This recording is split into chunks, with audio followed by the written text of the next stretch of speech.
Listen, 4 matches, 4 rear naked chokes. Yeah. Incredible submission game. Looked like you weren't even phased. I don't even think you broke a sweat. Your cardio was at all-time high. What'd you do to train? A lot of people want to know specifically, what did you do for your cardio to train for this CJI event? I actually did less training for the CJI than I did previously. Previously, I would do a lot of like extra cardiovascular endurance training, like in my garage, because I have a gym set up there. And this training, like I went, I had, sorry. What's that? You got hairball? You've been doing Got a hairball? You've been doing a lot of fucking. Oh my Rampage! What? He got a kid. Oh, you just had a kid? How old is your kid now? He's almost 2 months. What's oh his yeah, name? yeah. He ain't What's his fucking name? nothing. His name is Lewis. Oh, congratulations! Yeah. Your first one? First one. Oh, First Wow, Yeah, welcome to the yeah. club. Thank you Yeah, very much. yeah. Yep. Yeah, he ain't been fucking nothing. No? 2 months. No, 2 months. Why? now. You can't fuck for a while. You can't fuck for at least 6 weeks. Why? Because the wife just had a baby. You can't do shit. Yeah, she's recuperating. Yeah. Oh, recuperation time. Yep. How long does that normally take? 6 weeks to 2 months. But you just went through like a few months of you can't do anything because they have the baby, right? Oh no. Well, no, you can't do anything after the baby's born. But what about while they have the baby? I'm fucking the whole time. Wait, what? Yeah, you're actually supposed to fuck when it come close to her time to have the babies. Make the birth easier for her. Mm-hmm. Trust me, I got 5. I got a bunch of kids. So yeah, back to what you were saying. Yeah. Oh yeah. But you got a hairball in there.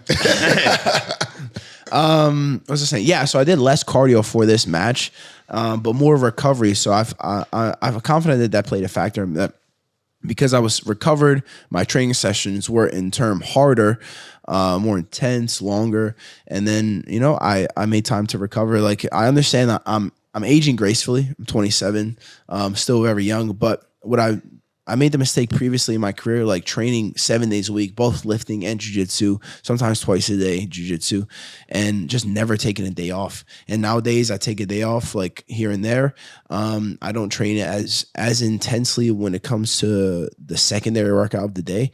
And I'm confident that recovery time allowed me to be much sharper when it came to competition. Man, you learned that young. A lot of times people don't learn it till they're in like mid-30s. I study a lot of fighters and just try to take the best information from all those. Yeah, man. I hate when some coaches don't understand that, right? Because the way I am, I don't have a lot of self-discipline. I'm be honest. And so when I'm in training camp, I let my coaches be the coach because I can't stand for when I see other fighters, they like trying to tell their coaches and shit what to do. But then when coaches don't understand exactly what you explain, like you need rest. You can't just go hard every time. Then like those are not good coaches, and I hate having to explain it to them. And they think like, oh, you just don't want to train. I kind of had the same thing, but with myself. Like I would just train so hard all the time, every day, multiple times a day, and I had to tell myself like, I'm a professional athlete. I study other athletes, and I'm getting the gist that recovery is necessary. It's very important. So I'm confident that me taking this time to recover throughout the weeks of camp allowed me to perform at my peak, and I'll continue to do this, even though it kind of hurts me to not train as hard or as many times as often as I usually do.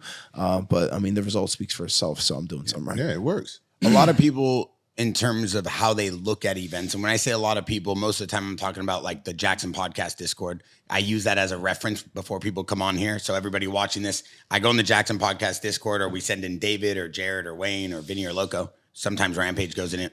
Never actually have you gone in it. Have you gone in it? I looked at it. You looked at it? All right. Ray Mysterio Jr. shows. So we have a big team that goes in there. We try to interact with the fans as much as we can, but Rampage gave us an amazing giveaway for King of the Cage yesterday. We gave away 35 tickets to the big event because Rampage just made the Hall of Fame for King of the Cage. Congratulations. So amazing. Oh, thank you. So one of the main questions is, and I was just doing a little plug there, so everybody watching this, please go follow JAXXON Podcast Discord, is they want to know, we know as a fighter, as an athlete, we always hear from everybody. I'm not worried about anybody. I'm not scared of anybody. We get that. But in terms of your mind or strategically, there's got to be guys that you know are more advanced or more skillful or more technical than other fighters.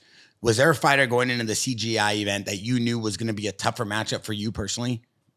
When I compete, I don't focus at all on what my competitors are capable of.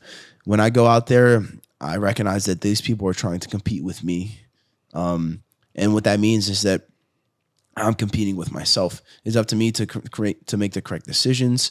So yeah, I don't see it as like these guys good here, good there. I just understand what they like to do. But I have confidence that I'm better even where they're best. Jesus. I mean, even for the audience who watches this, I think it's always cool to give them an inside look. I actually flew him and his brother out here, and they trained with me all weekend. And this guy, because I obviously love jiu-jitsu, I love mixed martial arts, you know that, and I do this because I love that. I'm not doing this because I want to be a fighter. I'm just a big fan of you guys, right? I'm a fan of the sports and the martial arts.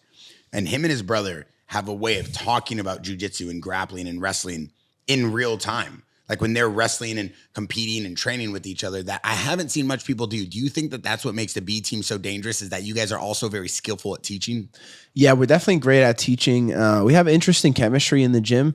Like I said earlier, like I understand where my team is best at. So I know what the guys' specialties are. So we can just take all of their specialties and kind of blend them up together. And yeah, like for sure we learn during class, but we also learn a lot just in conversation, talking before and after practice, figuring out what problems you have, how to solve these problems. Like I like to come into practice. I like to leave home from practice with homework, and then come in and find a solution soon after.